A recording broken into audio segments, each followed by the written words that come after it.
Ruby, Frankie, and Jodi Hildebrandt's ex-friend and ex-business partner, Paige Hanah, has now come forward and she's going to be sharing her story. Paige claims that she's the person who actually introduced Ruby Frankie to Jodi Hildebrandt, and Kevin Frankie actually talked about Paige and her husband during his interview with police when he was basically going on about Jodi Hildebrandt being possessed. Take a listen. According to Jodi, she was held against her will for 6 weeks and was kidnapped, and she escaped and got out.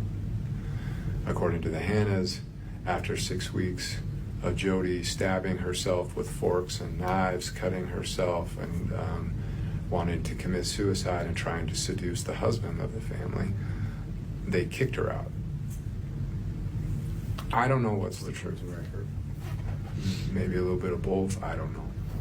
But the point is, somewhere around mid-April, Jodi was back in her home in Ivins, and she was a hot mess. Paige Hanah has posted her first YouTube video, which looks like it may be a series. It's just an introduction as to how she got involved in Connections, but here is a summary of what Paige had to say so far. My name's Paige Hanah. I'm married to Johnny Hanah. I have 8 kids. I live in Utah, and I am a former colleague to Jodi Hildebrandt and former friend and business partner to Ruby Frankie. This video has been a long time coming. For years, I've wanted to share my experience with Connections and have not known how or when. And no, it's time. I definitely know that my name, my husband's name, has been put on the radar through Kevin Frankie and some misconceptions he's had, and would like the opportunity to share my experience in its entirety. I've already been accused of being the source of all of this pain that's been caused because I initially was the introduction of Connections to Ruby. This isn't going to be easy. This isn't something that I take any joy in sharing. It's been really difficult the last 6 months understanding what those Frankie children have been through, especially with the knowledge that I tried to warn Ruby, and she not only didn't listen, but told me that I was lying. And it has been very painful understanding that she was already that controlled by Jodi. Jodi did, in fact, stay at my home for 6 weeks. I need to start at the beginning with where I was introduced to Connections and some of the very basic teachings that I received, because those teachings that were good at the beginning were what I was able to utilize and my husband to recognize how sick she was. Even when I was taking a class from her, which is initially how I met her, she had already been abusive to Jesse Hildebrandt. I recognized she was a dark person from the beginning and can see how it was masked and how she utilized good things to then bring in this control that she wielded. I had a nanny, a dear friend who had been helping me for years and had seen Jodi as a therapist for a period of her life, a short period, and had some forms and worksheets from her time in therapy and brought them to me. They were very basic teachings. I don't know that they were Jodi's teachings or just therapy in general. Then a year later, when I heard she was doing a parenting class, I thought it was a good idea. It was a typical class. There were so many things that were good. And I know nobody wants to be educated in Connections. A Connections bomb went off for me 3 years ago, and I haven't touched it. I didn't even sit in the rubble. I wanted out. I eradicated the vocabulary. I just wiped the slate and went the other direction. And for the purpose of you understanding what will then take place, there's some principles I want you to understand. The very, very basic one was there was an arrow coming down pointing this way and an arrow coming down pointing this way, and it was peace, and then on this side was pain. Ultimately, she shifted that into when you can trace your thoughts and your feelings, then you will know if you are in truth or if you've moved into a place of distortion. And yes, I want to gag every time I use those two words, because she completely destroyed the word truth, and distortion makes me want to vomit. And so I took to that pain and peace teaching very quickly, because I thought, what a gift. What a gift. If I can recognize my child's hurting, then I can see they're in pain, and I can help them through compassion and kindness and charity, help them come over into a place of peace. That's why the parents were there. That was the parenting class. Another teaching was adulation and denigration. A state of feeling better than or a state of feeling less than. And if you are feeling like you're better than other people, then somewhere deep inside you must have fear that you're not enough. And if you feel less than other people, well, then you have fear that you're not enough. And they're both on the same lever. It's just which one are you in, and how do you get to the fulcrum of I'm enough. As a younger mom with 6 little kids, I just wanted to be more in peace. She was training me on how to recognize my own behaviors, right? That's ultimately what was happening.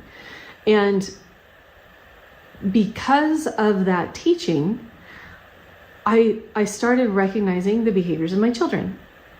And I could see when they were hurting, and I could see when they were feeling like they weren't enough, or insecurity was coming in. And so overall, it just increased the ability to communicate within my household, and I was grateful for it.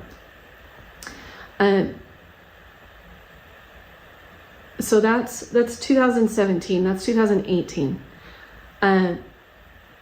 I'm here in 2024 having completely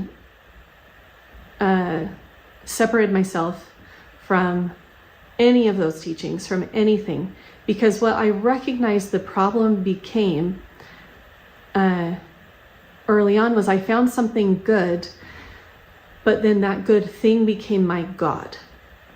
And in the process of that, I recognize how easy that is. It doesn't take somebody with a low IQ to be manipulated by, let's just say, a cult leader. It just takes the desire to become a better person and somebody to kind of manipulate it. You are in danger of dropping your own character and integrity to appease that other person. And that's what Jodi was masterful at. That I can see from my 2024 perspective, but my 2018 perspective was very naive and just, this is so good. This is so helpful. I have some tools that will help my family, and oh, look, it is helping my family. So I think it could help your family too. Then multiple people were bringing others into the same teachings. Over time, I recognize that Jodi purposely put herself on a pedestal, not just so you would see her as a god, but because she believed she was a god. I know it's evident how narcissistic she is, but truly, to the nth degree narcissistic, and was masterful with the manipulation. Johnny and I never saw Jodi as a therapist. I took the parenting class, thought it was great. He took the parenting class, thought it was great. And then he and I were asked to serve on the board of her company. And we thought, what a great way to help the mental health of others by supporting this business. We were not paid. It was all volunteer. We saw the best solution to teaching these helpful tools was to find coaches who were already within the program, already understood it, already benefited from it, to then become coaches and go out and teach. The benefit of that was that Jodi, through time, had started becoming more harsh. There was a gigantic lack of compassion, and that was just known by everybody. Nobody questioned it. It was hard to question this person who taught you everything. We thought if we could help this business to have these coaches, then we could get Jodi out of the way, and these coaches would very much be able to show compassion, show understanding. Unfortunately, the majority of the people who had worldwide who've had introduction to connections had it through Ruby, and Ruby never utilized it the way it was originally learned. So you automatically assume that everybody who ever learned it abuses their children and hates their spouse, and where there probably are people who abuse their children and have hated their spouse, it had good seeds. Fortunately, I had enough of a relationship with my own higher power that as Jodi grew in her control and in her desire to bring pain to people, enough people were like, something's off, this isn't making sense, and we're already going a different direction. I think that's where I want to leave it for now, because it gets ugly and it takes a turn, and that's going to be a really emotionally hard thing to go through. I was still in that state of like, this is good, this has really helped me when I met Ruby in 2018, and thought it would benefit her life. She had told me she wanted to change some of the parenting things that she was doing, and needed more help with patience and understanding and compassion, and I really thought it would help. That's the intro to my introduction into connections. I'm going to be explaining how things shifted, and then ultimately ended, and